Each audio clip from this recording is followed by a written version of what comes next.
हैं क्रीवी दोनों breast size बहुत चेंज हो जाती है। बहुत मतलब कि 19-20 का तो दोनों ब्रेस्ट एकदम हार्ड हो जाते हैं और उस दौरान बच्चे को डर लगता है। हाथ पकड़ने में मुझे डर। दोनों ब्रेस्ट की मसाज करनी है। जैसे हम मसाज करते जाएंगे हमारी नेपल साइज जो है पेन हमें बर्दाश्त कर लेना चाहिए, लेकिन वो मिल्क हमें बाहर निकालना है। चलिए मैं भी कपड़े चेंज करती हूँ और देखो क्रीवा की हरकत। क्रीवा के बिना ना मेरा वीडियो इनकम्प्लीट है। हुई गई हालत में लगे एकदम धीमे। क्रीवा सो गई है, इसके बाद ही मैं ये वीडियो शूट कर रही हूँ। होप कि क्रीवा उठे इससे पहले ये वीडियो भी ख़त्म हो जाए। सो ब्रेस्ट फीडिंग जर्नी बहुत बड़ी और पेनफुल रहती है आफ्टर डिलीवरी। किसी के लिए पेनफुल भी रहती है, किसी के लिए बहुत स्मूथली चलती है। सो मैं भी आप लोगों के साथ मेरी ये जो 6-7 मंथ तक की ब्रेस्ट फीडिंग जर्नी है वो मैं शेयर करने वाली हूँ। अगर आप लोगों को नहीं पता हो तो बता दूँ, मेरी डिलीवरी को 7 मंथ हो चुके हैं, क्योंकि मेरी 7 मंथ की बेटी है क्रीवा। सो 7 महीने की हो गई है। मेरी जो ब्रेस्ट फीडिंग जर्नी रही है वो मैं आप लोगों के साथ बहुत हिम्मत जुटा के शेयर करने वाली हूँ। वैसे ये वीडियो ज़्यादातर फॉरेनर ही बनाते हैं, ब्रेस्ट फीडिंग जर्नी बहुत कम होगी जो इंडियन वुमेन ने शेयर की होगी, लेकिन मैंने भी हिम्मत जुटाई और मुझे भी लगा कि अपनी ऑडियंस के साथ शेयर करना चाहिए, क्योंकि बहुत सारी वुमेन जो है ये फेस करती है ब्रेस्ट। तो मुझे लगा कि मैंने क्या क्या फेस किया ये पूरे डिलीवरी से लेके अभी तक, वो मैं आप लोगों के साथ शेयर करूं, ताकि जो भी नई मम्मी बनने वाली है उसके लिए भी ये वीडियो हेल्पफुल रहे। सो कहाँ से स्टार्ट करूँ ये कुछ समझ में नहीं आ रहा है। डिलीवरी से ही स्टार्ट करते हैं। जैसे ही मेरी डिलीवरी हुई, सी सेक्शन हुआ था, मेरे पास भी मैं भी आप लोगों की तरह नई ही थी। मुझे भी नहीं पता था कि किस तरह से ब्रेस्ट फीडिंग कराना है बच्चे को, किस तरह से फीडिंग करा और कब से शुरू करना चाहिए ये भी मुझे नहीं पता था। दोपहर को 1:02 पर मेरी क्रीवा आई थी। शाम तक मेरी बॉडी बिल्कुल भी काम नहीं कर रही थी, क्योंकि सी सेक्शन हुआ था। जैसे ही सुबह मॉर्निंग हुई, दूसरे ही दिन जो मॉर्निंग हुई वहाँ पे सारे सिस्टर लोगों ने मुझे गाइड किया। टच वुड की मुझे सिस्टर अच्छी मिली थी और मुझे अच्छी तरह से गाइड भी किया था उन्होंने कि किस तरह से बच्चे को ब्रेस्ट फीडिंग कराना चाहिए और किस तरह से शुरुआत करना चाहिए। फिर दूसरे ही दिन वैसे मुझे स्टिचेस में बहुत पेन हो रहा था। मम्मी ने क्रीवा को पकड़ा था, फिर सिस्टर ने भी मेरी हेल्प की, 2-3 सिस्टर भी वहाँ पे थी। तो मुझे इस तरह से फर्स्ट टाइम क्रीवा ने जब फीडिंग किया था, समझो 2 से 3 ड्रॉप्स लिए होंगे, ज़्यादा नहीं लिए होंगे, क्योंकि मेरी कैपेसिटी ही नहीं थी। और शायद सी सेक्शन के बाद सारी वुमेन के साथ ही यही होता है, ज़्यादा टाइम के लिए हम बच्चे को ब्रेस्ट फीडिंग नहीं करा सकते हैं। किसी को ब्रेस्ट मिल्क जल्दी आना शुरू होता है, किसी को ब्रेस्ट मिल्क आने में टाइम लगता है। तो मैं अपनी बात करूँ तो मुझे दूसरे ही दिन ब्रेस्ट मिल्क काफ़ी अच्छी मात्रा में आना शुरू हो गया था, लेकिन मैं बहुत नहीं थी। मुझे मतलब मैं सोच रही थी कि ये ना बहुत इजी प्रोसेस है, क्या करना है बच्चे को इस तरह से लेना है और ब्रेस्ट मिल्क शुरू हो जाता है। तो नहीं भाई, इतना इजी नहीं है, इतनी इजी नहीं है। अगर आप लोग भी नई मम्मी हो तो आपको पता ही होगा, आप भी मेरी बात से बहुत अच्छे से एग्री हो गए कि ब्रेस्ट फीडिंग जर्नी जो ये मतलब शुरुआती दिनों हैं इतने इजी नहीं होते हैं न्यू मम्मी के लिए। स्पेशली सी सेक्शन के बाद तो बिल्कुल भी इजी नहीं होता है। बहुत, एक तो हमारा जो पेन होता है वो सहन करना होता है हमें, और ऊपर से बच्चे को ब्रेस्ट फीडिंग करवाना है। शुरुआती दिनों में तो किसी की हेल्प के बिना ब्रेस्ट फीडिंग करवाना बहुत मुश्किल होता है। अगर आपकी नॉर्मल डिलीवरी है तो यहाँ पे शायद अलग हो सकता है, आप लोगों के लिए थोड़ा सा इजी हो सकता है ये, लेकिन सी सेक्शन अगर होता है तो थोड़ा सा मुश्किल होता ही है। फिर भी मैंने कोशिश किया, शुरू किया। दूसरे ही दिन से मैंने क्रीवा को ब्रेस्ट फीडिंग कराना शुरू किया। शुरुआती दिनों में 2-3 ड्रॉप्स, 8-10 ड्रॉप से ज़्यादा मैं शुरुआत के 2 या 3 दिन में जब हॉस्पिटल में थी, सच बताऊँ तो मेरे लिए बिल्कुल भी इजी नहीं था। सबकी बॉडी अलग होती है, सबका सहन करने का तरीका अलग होता है। मेरे में इतनी सहन शक्ति नहीं थी, मैं क्रीवा को ब्रेस्ट फीडिंग नहीं करवा पा रही थी। मेरे लिए बहुत टफ़ हो रहा था। जितना मैंने सोचा था उतना ही मेरे लिए मुश्किल हो रहा था ये जर्नी। फिर घर पे आए हम लोग। घर पे आने के बाद एक होता है ना हमारा कंफर्ट लेवल, जो हमें अपना कंफर्ट लेवल मिलता है, तो घर पे आने के बाद ये मैंने फिर से शुरुआत किया। घर पे आने के बाद घर वाले हमारे साथ होते हैं, एक हमारा कंफर्ट लेवल हमारे साथ होता है, तो हम तो थोड़ा अच्छा रहता है। लेकिन हॉस्पिटल में सारे लोग होते हैं, प्राइवेसी नहीं होती है इतनी, और बहुत मुश्किल होता है मेरे लिए। तो मुझे तो बिल्कुल भी नहीं पसंद हॉस्पिटल में ज़्यादा दिन तक रुकना। ऐसा लगता है कि सच बताऊँ ना, तो क्रीवा आई थी ना, मुझे लग रहा था कि मैं दूसरे ही दिन, ऐसा फील मुझे हो रहा था कि मैं भाग जाऊँ यहाँ से, बस भाग जाऊँ, कब मैं हॉस्पिटल से बाहर जाऊँ। लेकिन वो एक्साइटमेंट लेवल था ना, वो भी एक अलग ही लेवल का था कि कब मैं अपनी बेबी को घर पे लेके जाऊँगी। तब तो क्रीवा नाम नहीं रखा था, तब तो बेबी बेबी बेबी से ही हमने शुरू किया था। तो कब मैं अपने बेबी को लेकर घर पे जाऊँ, कब मैं अपनी बेबी को लेके घर पे जाऊँगी, कब मैं जाऊँगी। और वो टाइम होता है ना गाइस, मुझे नहीं पता कि मैं ब्रेस्ट फीडिंग जर्नी में ये सब क्यों आप लोगों के साथ शेयर कर रही हूँ, लेकिन सच में बहुत अच्छी फीलिंग होती है। कितने भी पैसे हमारे पास हो, चाहे कुछ भी हो, लेकिन ये जो खुशी है ना, एक अलग ही लेवल की होती है, अलग ही लेवल की एक खुशी होती है। सो 3 दिन के बाद मुझे छुट्टी मिल गई थी हॉस्पिटल से। हम घर पे आए। घर पे आने के बाद दूसरे ही दिन मालिश वाली हम लोगों ने लगा दी थी, क्रीवा के लिए भी और मेरे लिए भी। आफ्टर डिलीवरी मम्मी और बेबी दोनों की मालिश होनी बहुत ज़रूरी है। मेरी भी मालिश हुई थी, लेकिन 10 से 15 दिन के बाद, जैसे ही मेरी डिलीवरी के 10 से 15 दिन हुए, उसके बाद मेरी भी मालिश हुई थी।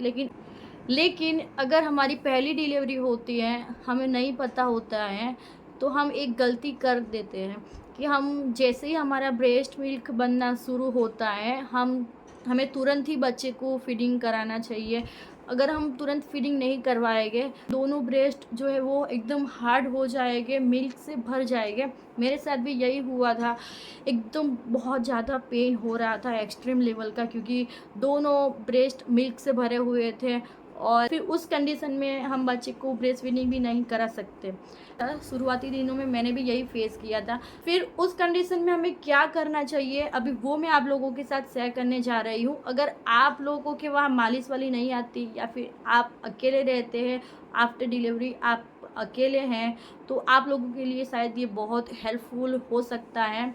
उस कंडीशन में थोड़ा सा पेन हमें बर्दाश्त कर लेना चाहिए, लेकिन वो मिल्क हमें बाहर निकालना है। सबसे पहले तो अपने हाथों से ही मसाज करके ये जो एक्स्ट्रा मिल्क है वो हमें बाहर निकालना है।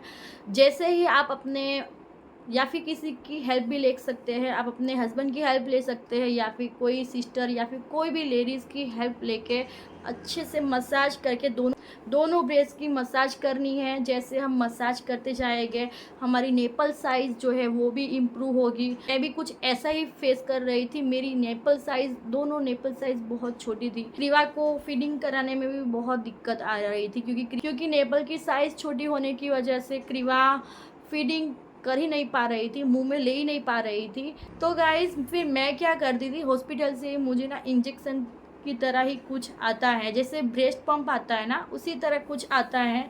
तो हमें दोनों अपने ब्रेस्ट में लगाना है और फिर खींचना है। तो इस तरह से मैं ब्रेस्ट मिल्क निकालती थी खुद से ही, थोड़ा थोड़ा करके कटोरी में भरती थी, और फिर वो मैं अपने बेबी को पिलाती थी। कुछ इस तरह से मैंने शुरुआती दिनों में शुरू किया, क्योंकि मेरी नेपल साइज़ छोटी होने की वजह से क्रीवा को बहुत दिक्कत आ रही थी।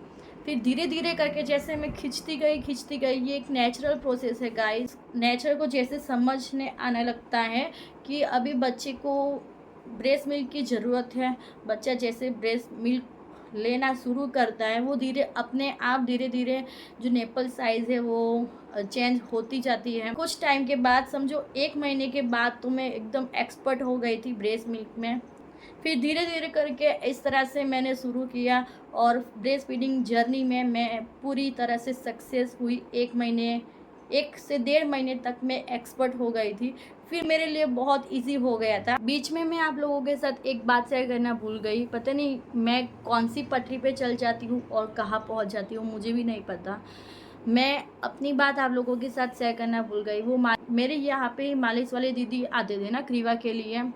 शुरुआत में तो मैं सी सेक्शन था, पेन होता था स्टिचेस में, तो मैं तो मालिश करवाती थी नहीं, लेकिन अपने दोनों ब्रेस्ट की मालिश करवाई थी मैंने वो मालिश वाले दीदी से ही। और मालिश वाले दीदी से ही मुझे ये बात पता चली थी, उन्होंने ही बताया कि ये प्रॉब्लम 70% लेडीज़ में ये होती है। शुरुआत की जो फर्स्ट डिलीवरी होती है ना, सारी लेडीज़ ये प्रॉब्लम 70% लेडीज़ ये प्रॉब्लम फेस करती ही हैं। नेपल साइज़ छोटी होती है, ब्रेस्ट में मिल्क ज़्यादा हो जाता है।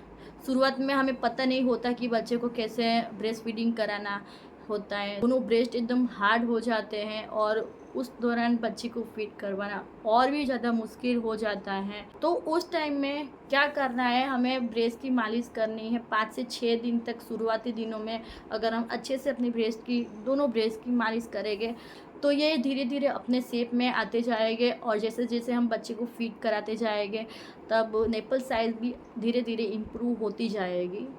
ये तो बात हुई शुरुआती दिनों में मैंने क्या क्या फेस किया। इसके बाद भी मेरी जो ब्रेस्ट फीडिंग जर्नी है वो एकदम स्मूथ नहीं रही।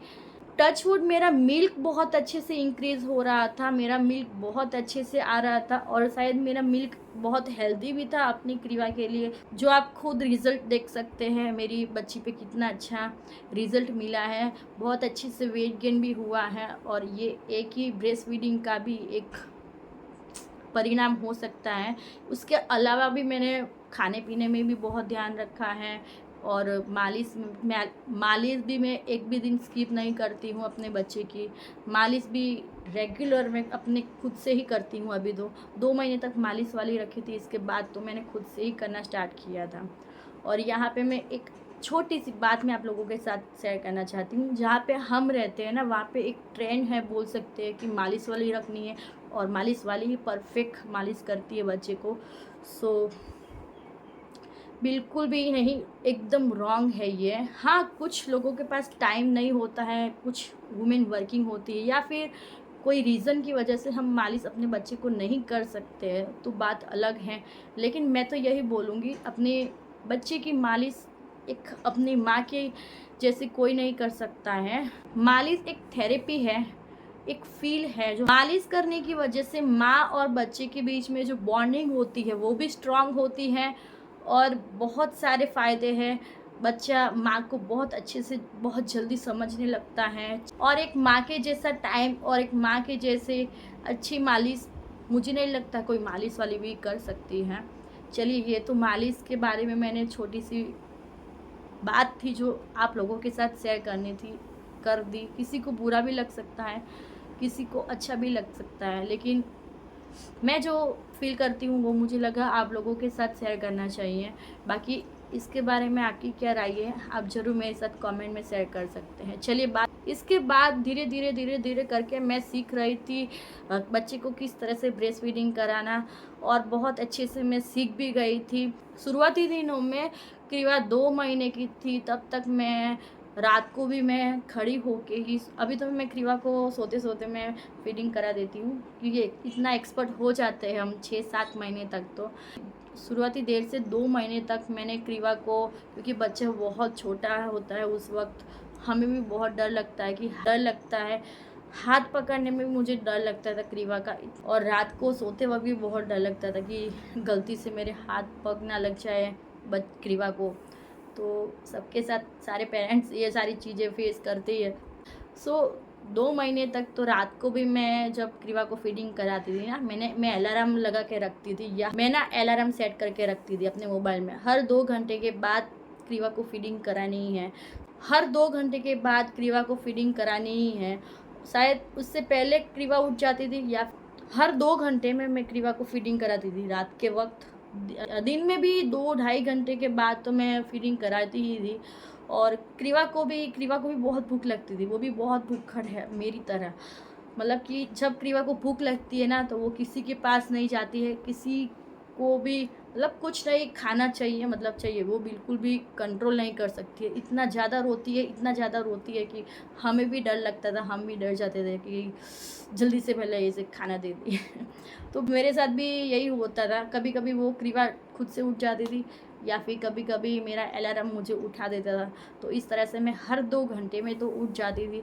वो टाइम भी क्या था, वो टाइम भी गुजर गया गाइस, और वो भी बहुत अच्छा टाइम होता है। अगर आप भी उस टाइम में हो तो आपको अभी आपको ना अभी थोड़ा सा डिप्रेस फील हो सकता है, लेकिन बाद में जब आप सोचोगे ना कि वो भी क्या दिन थे, तब आपको बहुत अच्छा फील होगा कि वो भी क्या जर्नी थी, वो भी बहुत अच्छी जर्नी होती है। मुझे अभी बहुत याद आता है, मैं भी अभी बहुत मिस करती हूँ कि 2-2 घंटे में उठना। और बच्चा बहुत शुरुआती दिनों में जो हर 2 घंटे में अलार्म मुझे उठाता था। एक भी दिन संडे भी नहीं होता है हमारा और मंडे भी नहीं होता है कि हम छुट्टी ले सकते हैं। मतलब पहले तो क्या होता था कि संडे हो, चल आज तो संडे है, आज मैं छुट्टी ले लेती हूँ, आज मुझे नहीं उठना है, आज मैं 10 से 12 बजे तक सोने वाली हूँ, ऐसा हम सोचते हैं। लेकिन गाइस बेबी आने के बाद कोई भी छुट्टी बुट्टी नहीं होती है, भूल जाओ छुट्टी। संडे भी छुट्टी नहीं होती है, मंडे भी छुट्टी नहीं होती है। उठना मतलब उठना ही है, और रात को भी उठना ही पड़ता है। कोई भी स्किप, कोई भी छुट्टी नहीं मिलती है ये जर्नी में, तो आप भूल ही जाओ। शुरुआती दिनों में तो बहुत डिप्रेस फील होता है। मैं भी एक टाइम था जब मैं डिप्रेस फील करती थी, और सच बताऊँ तो मैं यही एक रीज़न भी था जब मैंने बहुत बड़ा गैप ले लिया था। 1.5 से 2 महीने तक मैं वीडियोज़ नहीं डालती थी। तो गाइज़ मेरी भी मेंटल हेल्थ जो थी वो भी, मैं भी अपनी ही दुनिया में थी। मतलब एक ही लाइफ, बच्चे को फीडिंग कराओ सुलाओ, बच्चे को फीडिंग कराओ सुलाओ, मालिश कराओ, नहलाओ धुलाओ, फिर अपने लिए तो भूल जाओ, अपने बाल में कंघी करने तक का मुझे टाइम नहीं रहता था। लेकिन ये सारी चीज़ें, सारी छोटी छोटी चीज़ें तो ऐसी नहीं है कि मैं व्लॉगिंग के थ्रू आप लोगों के साथ शेयर कर पाऊँ, लेकिन होती ही है। आप भी माँ बने होगे तो आपको भी पता होगा कि एक बेबी का कितना काम होता है। इतना छोटा सा बेबी है, लेकिन गाइस इसके इतने सारे काम होते हैं, इतने सारे काम होते हैं। और अगर आप बेबी को डायपर नहीं पहनाते हो ना, तो आफत समझो, आफत। मतलब हर 20-25 मिनट में, हर 20-25 मिनट में नैपी चेंज करो। डायपर आने से सच बताओ बहुत सारे काम, मतलब कि बहुत काम डायपर की वजह से इतना हेल्प मिलता है। डायपर की वजह से जो हमारा टाइम बचता है ना, एक माँ ही समझ सकती है। और मेरी तरह जिसे अकेले रहना है उसे तो डायपर की आदत डालनी ही पड़ेगी बच्चे को। तो मुझे पता था ये सारी चीज़ें, इसीलिए मैंने क्रीवा को शुरुआती दिनों से ही डायपर की आदत डाल दी थी। शुरुआती दिनों में मैं क्या करती थी गाइस, रात को पूरी रात में पहनाती थी। दिन में क्या करती थी, जब मालिश वाले दीदी आते थे तब मालिश करने के बाद जब क्रीवा लंबी नींद पूरी करती है ना, उस वक्त हम डायपर पहना के रखते थे। फिर इसके बाद 3-4 बजे के बाद डायपर निकाल के फिर हम नेपी में रखते थे, और उस बीच में 1-8 घंटे खुला छोड़ते थे। फिर बाद में 6-7 बजे के बाद फिर से हम लंगोट में यानी कि नेपी में रखते थे, कॉटन की नेपी में। फिर हम रात को सोते वक्त समझो 8-9 बजे के बाद हम फिर डायपर पहनाते थे। कुछ इस तरह से करते थे। फिर धीरे धीरे धीरे करके मैंने पूरा दिन डायपर में डाल दिया क्रीवा को। तो ये बहुत ज़रूरी भी था मेरे लिए, क्योंकि बिना हेल्पर, बिना किसी की हेल्प लेके पूरा दिन बच्चे को अकेले संभालना बहुत बड़ा टास्क है। एक माँ के अलावा और कोई नहीं जानता है। बाकी आस पड़ोस में जानने पहचानने रिलेटिव सारे बहुत बोलेंगे कि पूरा दिन डायपर में मत रखो, पूरा दिन डायपर मत पहनाओ। बोलने के लिए सबके लिए बहुत इजी रहता है, करना तो हमें ही है। और शायद सारी जितनी भी मम्मी मुझे देख रही है वो मेरी बात से बहुत अच्छे से एग्री होगी कि सब लोग बोलते हैं लेकिन करना तो हमें ही है। तो फिर अपने आप पर छोड़ दो, अपने आप को एक बात फिट करके रख लो कि हमें अपने बच्चे को कैसे रखना है वो हमें ही पता है। तो फिर अपनी तरह से अपने बच्चे को बड़ा करो। और फुल डे डायपर पहनाना कोई बुरी बात तो है नहीं। फॉरेन में तो पूरे दिन बच्चे को डायपर में, पूरे नाइट बच्चे को डायपर में ही रखते हैं। डायपर नहीं पहनाते हैं ना कुछ बच्चे को, उनको भी रैसेस की प्रॉब्लम होती है। डायपर पहनाने की वजह से रैसेस होते हैं, एकदम गलत है। ये ज़रूरी नहीं है कि हम बच्चे को डायपर पहनाते हैं यही रीज़न है रेसिस होने का। रेसिस होने के बहुत सारे रीज़न होते हैं। डायपर नहीं भी पहनाते हैं, फुल डे नैपी में रखते हैं तो भी रेसिस होते हैं। सो ये बात एकदम गलत है कि डायपर पहनाते हैं तो ही रेसिस होते हैं।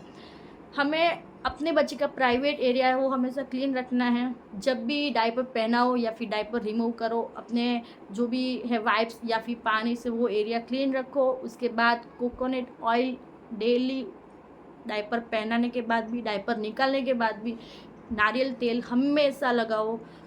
ट्रस्ट मी, कभी भी आपके बेबी को रेसिस की प्रॉब्लम नहीं होगी। टच वुड, मेरी क्रीवा को अभी 7 महीने की हो गई है, अभी तक रेसिस की प्रॉब्लम बिल्कुल भी एक भी बार नहीं हुई है। सच में नज़र ना लगे गाइस। हाँ, मैंने ध्यान भी दिया है, बहुत केयर की है। मैं क्या करती हूँ, ये 2 स्टेप है जो मैं हमेशा फॉलो करती हूँ। ये वीडियो में शेयर करना ज़रूरी था। वीडियो थोड़ा सा लंबा हो सकता है, छोटी सी मेरी ये टिप्स है। पता नहीं ये वीडियो में मैं आप लोगों के साथ ये सारी बातें क्यों शेयर कर रही हूँ, लेकिन बहुत इम्पोर्टेंट बात है जो आप लोगों के साथ शेयर करना ज़रूरी था। जब भी डायपर निकालो, जब भी डायपर पहनाओ, 2 बात हमेशा ध्यान रखो, पानी से या फिर वाइप्स। अगर आप अकेले हो तो वाइप्स यूज़ करो। कोई हेल्प करने के लिए है तो बच्चे को वॉश एरिया में लेके जाओ, बाथरूम में लेके जाओ, अपने प्राइवेट पार्ट को पानी से क्लीन करो। मैं तो बोल रही हूँ डेली में आप जितना हो सके इतना वाइप्स कम यूज़ करो। कोई हेल्प करने के लिए हो तो टब में बिठाकर या फिर आप अपनी कंफर्ट के हिसाब से पानी से वो एरिया को क्लीन करो।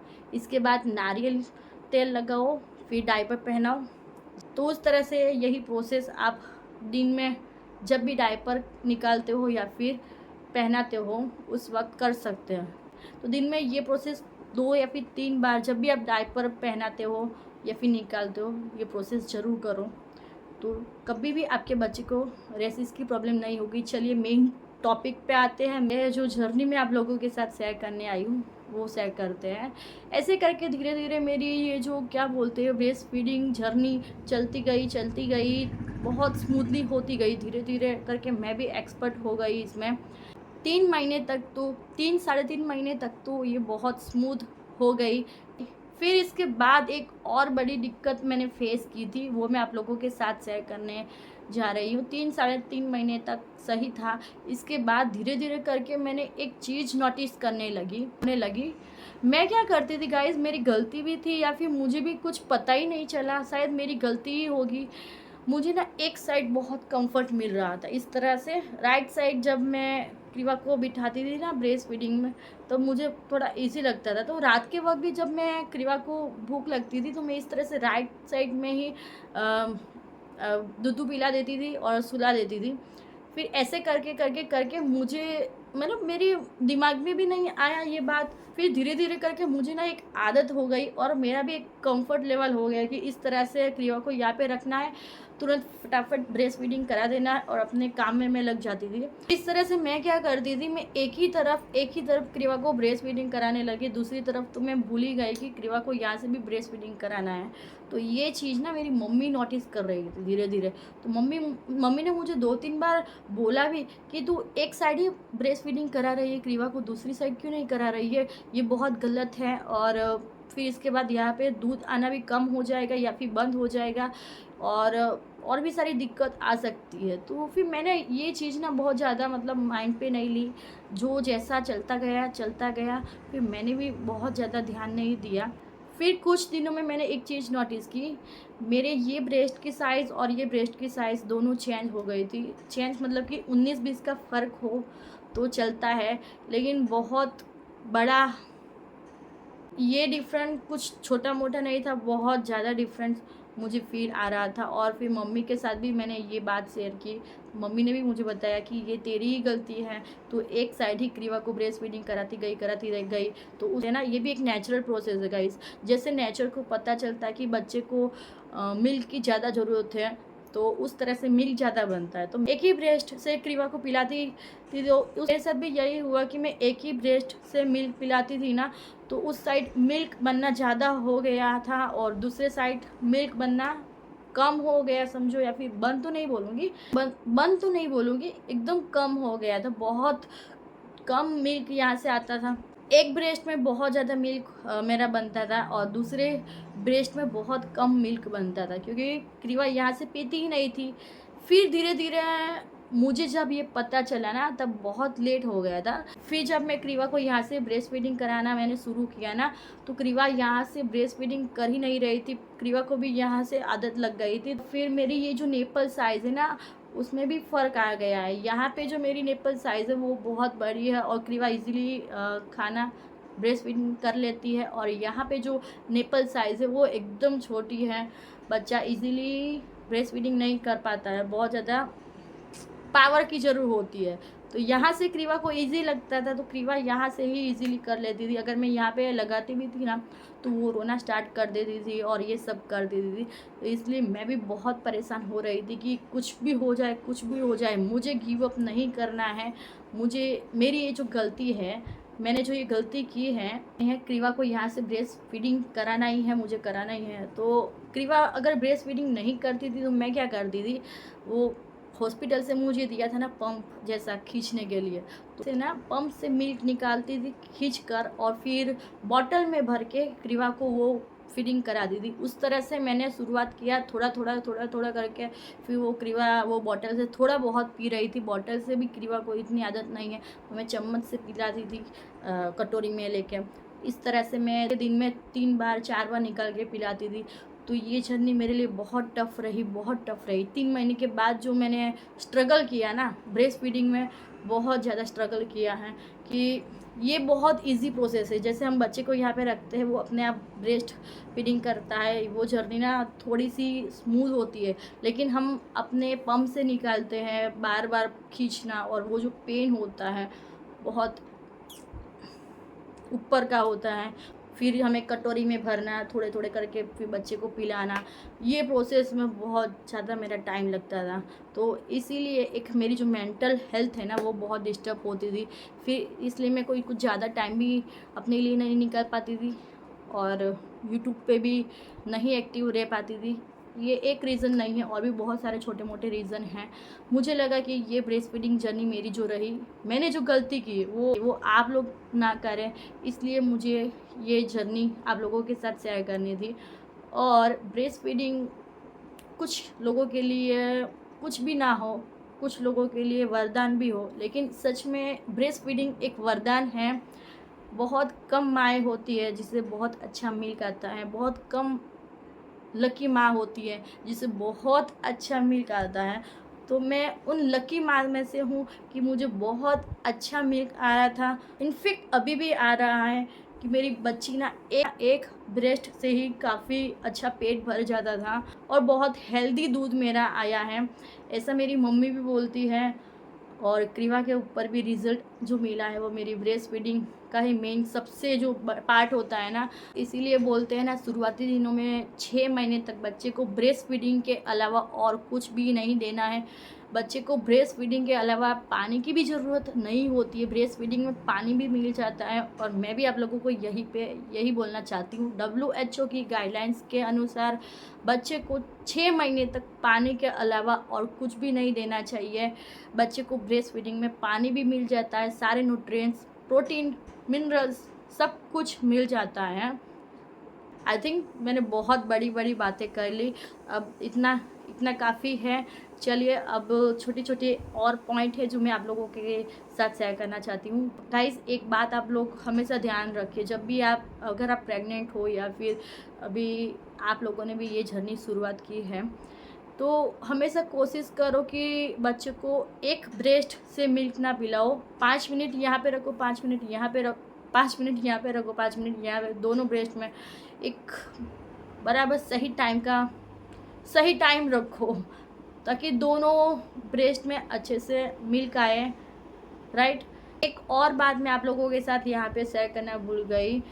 पता नहीं मेरी मम्मी ने मुझे ऐसा बताया, और बहुत सारी लेडीज़ों ने भी मुझे बताया कि ये प्रॉब्लम बहुत सारे वुमेन आफ्टर डिलीवरी फेस करती हैं। बहुत सारी लड़कियाँ ये प्रॉब्लम फेस करती है कि दोनों ब्रेस्ट साइज़ बहुत चेंज हो जाती है। बहुत मतलब कि 19-20 का तो फ़र्क नहीं रहता है, बहुत बड़ा फ़र्क है। मेरा मतलब मैंने फेस किया है ये पूरी जर्नी में। 3 महीने तक मुझे इतना फ़र्क नहीं लगा, लेकिन मैंने बताया ना कि मैंने ये जो गलती की थी, एक ब्रेस्ट से ही मुझे ईज़ी लग रहा था, तो मैं एक ब्रेस्ट से ही मिल्क पिलाती गई। तो ये वाले ब्रेस्ट की साइज़ और ये वाले ब्रेस्ट की साइज़ दोनों चेंज हो गई है, बहुत बड़ा चेंज आया है। मुझे अभी इतना गंदा फ़ील होता है, कुछ कपड़े ऐसे होते हैं जो टाइट होते हैं, तो मैं बिल्कुल भी अभी नहीं पहन पाती हूँ, बहुत गंदा लगता है। इसलिए मैं हमेशा ढीली टी-शर्ट, लूज़ कपड़े ही मैं पहनती हूँ। तो ये भी एक रीज़न है। शायद कुछ टाइम के बाद, शायद नहीं, कुछ टाइम के बाद ये नॉर्मल हो जाता है। जैसे बच्चा ब्रेस्ट फीडिंग करना कम करता है या फिर बंद करता है 10 महीने, 12 महीने, 1 साल तक, जैसे पूरा बच्चा जो बाहर का खाना शुरू कर देता है, तो धीरे धीरे करके ये फिर हमारा जो है नॉर्मल नेचुरल प्रोसेस है, सही हो जाता है। लेकिन अभी क्या करें, कहीं बाहर जाना है तो ना अपने पसंद के कपड़े पहन सकते हैं, कुछ नहीं। तो चलिए, यही छोटी मोटी जो मैंने गलती थी वो मैंने आप लोगों के साथ शेयर कर दी, जो आप लोग मत करिएगा। और ध्यान रखिएगा, ब्रेस्ट फीडिंग एक वरदान है, अभी भी बता रही हूँ, इसे हल्के में मत रखो। कि काऊ मिल्क, अगर आपको आलस आ रही है या फिर आपको प्रॉब्लम है तो बात अलग है, लेकिन काऊ मिल्क बच्चे को 6 महीने के बाद ही दीजिए, 6 महीने से पहले। फॉर्मूला मिल्क या फिर ब्रेस्ट मिल्क, इससे अल्लाह ज़्यादा और कुछ मत दीजिए। और मैं तो बोलूँगी फार्मूला मिल्क भी आप अवॉइड करो। मैंने भी अपनी क्रीवा को फार्मूला मिल्क दिया था, समझो 2.5 महीने तक मैंने क्रीवा को फार्मूला मिल्क दिया था। फिर इसके बाद ना मैं बहुत कुछ ज़्यादा ही, मतलब मैं भी चाइल्ड स्पेशलिस्ट और बहुत सारे डॉक्टर वगैरह के वीडियोस मैंने देखे, रिसर्च किया, फिर मुझे पता चला कि ब्रेस्ट मिल्क कितना ज़रूरी है बच्चे के लिए। तब से मैंने फार्मूला मिल्क बंद ही कर दिया। बस मैं पहले एक ही रीज़न था पिलाने का, मुझे बहुत अच्छा दूध क्रीवा के लिए आता था नेचुरली। मेरी क्रीवा का पेट आराम से भर जाता है मेरी ब्रेस्ट मिल्क से।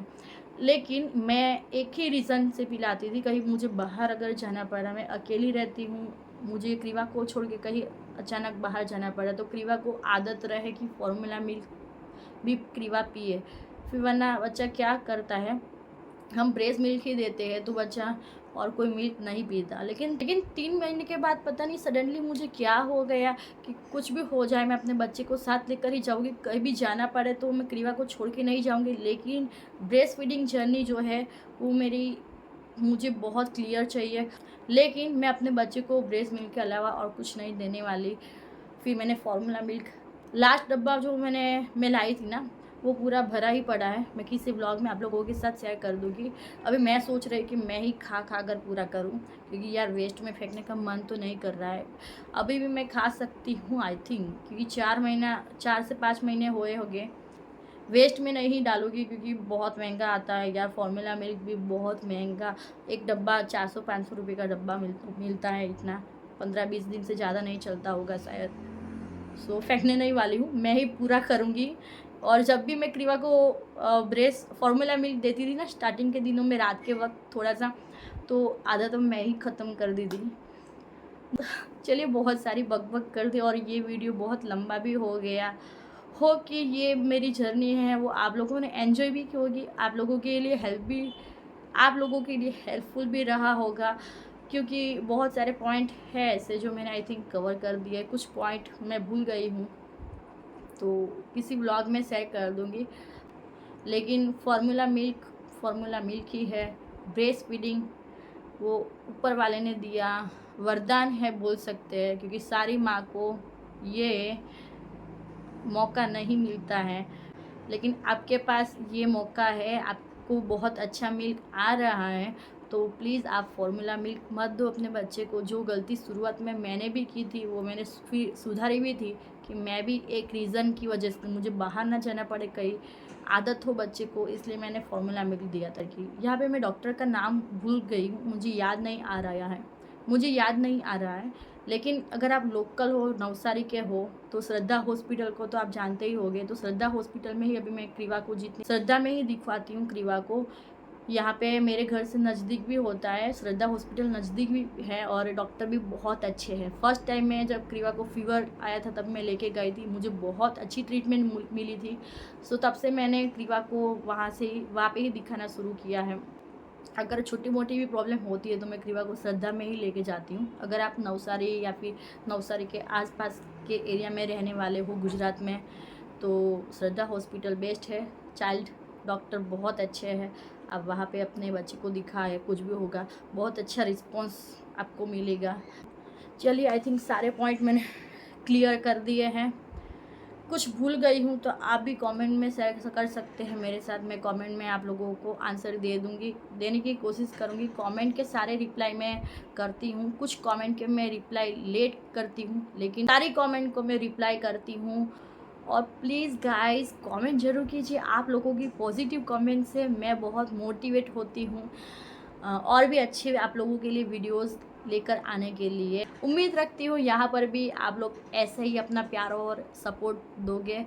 मैं सोच रही हूँ अपनी सी सेक्शन स्टोरी भी आप लोगों के साथ शेयर करूँ। पहले मैंने आप लोगों के साथ शेयर की है, लेकिन टूटी फूटी, क्योंकि उस टाइम पे मेरी भी मेंटल हेल्थ जो थी इतनी भी सही नहीं थी, ऐसा मुझे अभी लग रहा है। तो मैं सोच रही हूँ कि फिर से आप लोगों के लिए मेरी सी सेक्शन स्टोरी लेकर आऊँ और पूरे जितने भी पॉइंट है जो मैंने वहाँ पे क्लियर नहीं किए थे, यहाँ पे मैं नेक्स्ट वीडियो में सारे पॉइंट मैं आप लोगों के साथ क्लियर करूँ।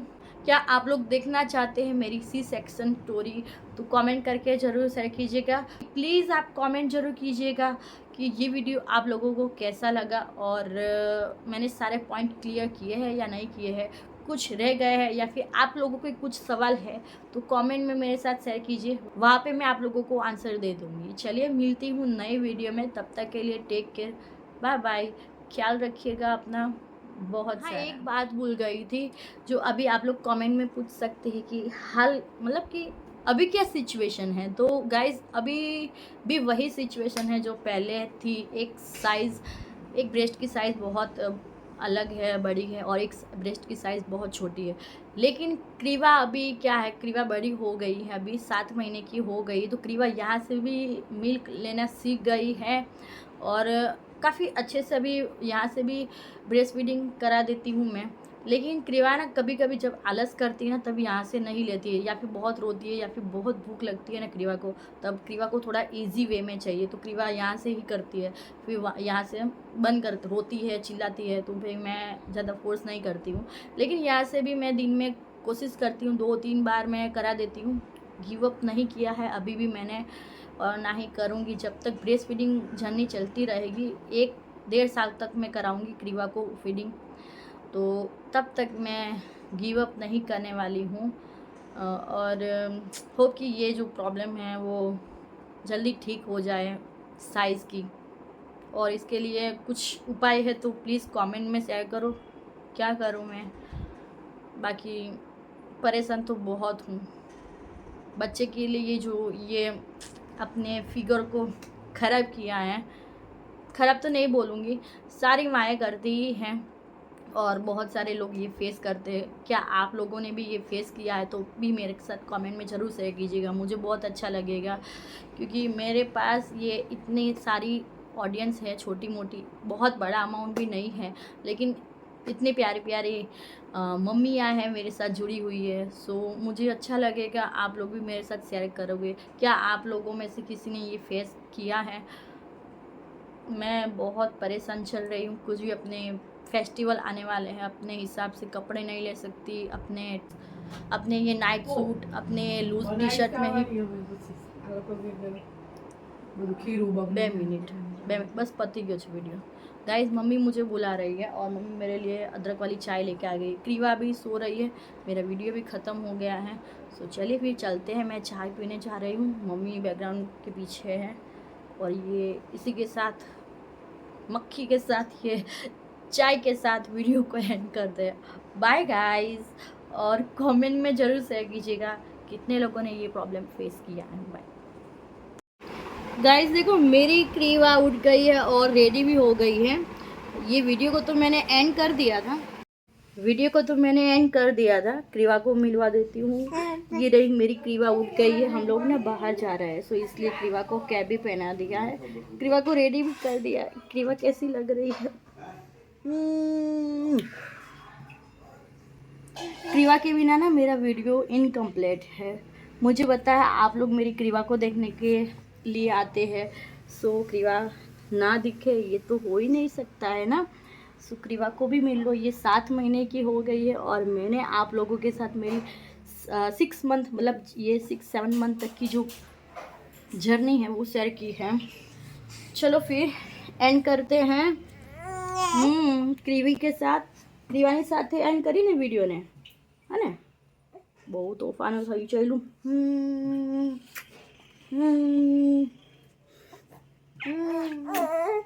क्रीवो स्माइल स्माइल, देखो स्माइल। चलिए फिर गाइस, यस क्रीवा एंड कर से वीडियो ने, क्रीवा एंड कर से बाय।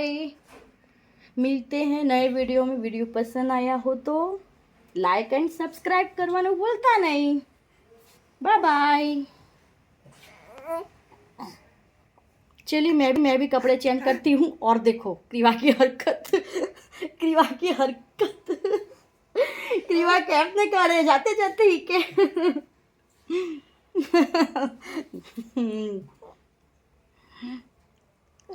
अभी मुझे पता है 1 महीने के बाद क्रीवा कैप रहने देने वाली है नहीं। Okay okay, done done.